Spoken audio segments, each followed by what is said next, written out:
Première lettre à Timothée, chapitre 1. Salutations. Moi, Paul, je suis apôtre du Christ Jésus, parce que Dieu notre Sauveur et le Christ Jésus, notre espérance, m'en ont donné l'ordre. Timothée, c'est à toi que j'écris, toi qui es pour moi un vrai fils dans la foi. Que Dieu le Père et le Christ Jésus notre Seigneur te bénissent, qu'ils te montrent leur amour et te donnent la paix. Attention à ceux qui enseignent des erreurs. Comme je te l'ai demandé en partant pour la Macédoine, reste à Éphèse. Là-bas, certains chrétiens enseignent des erreurs.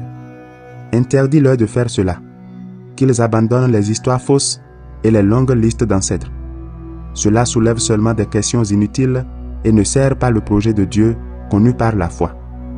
L'ordre que je donne ici a pour but de faire grandir l'amour qui vient d'un cœur pur, d'une conscience bonne et d'une foi sincère. Certains ont quitté ce chemin et ils se sont perdus dans des discussions qui ne mènent à rien. Au sujet de la loi de Moïse, ils veulent être des maîtres, mais ils ne savent pas ce qu'ils disent. Ils ne connaissent pas ce qu'ils affirment avec tant de force. Oui, nous le savons, la loi de Moïse est bonne si on s'en sert comme il faut. Comprenons une chose, la loi n'est pas faite pour ceux qui sont fidèles à Dieu. Elle est faite pour ceux qui refusent d'obéir, pour les révoltés, pour les méchants et pour les pécheurs. La loi est pour ceux qui ne respectent pas Dieu, ni les choses de Dieu, pour ceux qui tuent leur père ou leur mère, pour les assassins. La loi est pour les gens qui ont une vie immorale, pour les hommes qui couchent avec des jeunes gens, pour les marchands d'esclaves. La loi est aussi pour les menteurs et ceux qui font des serments faux. Elle est pour tous ceux qui agissent, d'une façon ou d'une autre, contre l'enseignement juste. Cet enseignement se trouve dans la bonne nouvelle qui fait connaître le Dieu plein de gloire. Dieu, qui veut notre bonheur, m'a confié cette bonne nouvelle. Paul remercie le Christ. Je remercie le Christ Jésus notre Seigneur.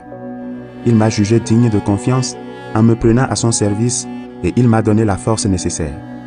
Pourtant, avant je l'avais insulté, je l'avais fait souffrir, j'avais été violent. Mais Dieu a eu pitié de moi. J'agissais ainsi sans savoir ce que je faisais. En effet, je ne croyais pas au Christ. Mais la bonté de notre Seigneur pour moi a été immense. J'ai reçu la foi et aussi l'amour qui vient du Christ Jésus.